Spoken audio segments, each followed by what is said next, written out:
আসসালামু আলাইকুম। আম্মু খাওয়ার শুরুতে কি বলে? বিসমিল্লাহ। তারপর হাঁচি কেচি দেওয়ার পর কি বলে? আস্তি। হাঁচি তো হাঁচি কইরে তো হাঁচি দেয়, এমনি হাঁচি দেওয়ার পর কি বলে?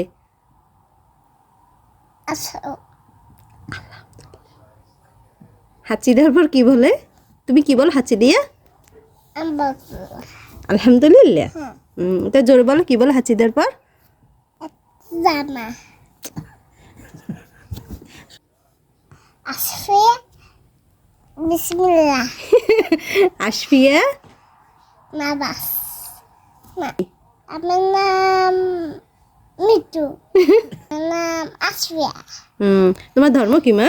একটু সুন্দর করে বসো। কি? ও, তোমাকে কে সৃষ্টি করছে? আল্লাহ। আম্মু কিভাবে জানো তুমি মাশাআল্লাহ বলো, একটু বলো তো। মাশাআল্লাহ। তারপর মাশাআল্লাহ। আচ্ছা।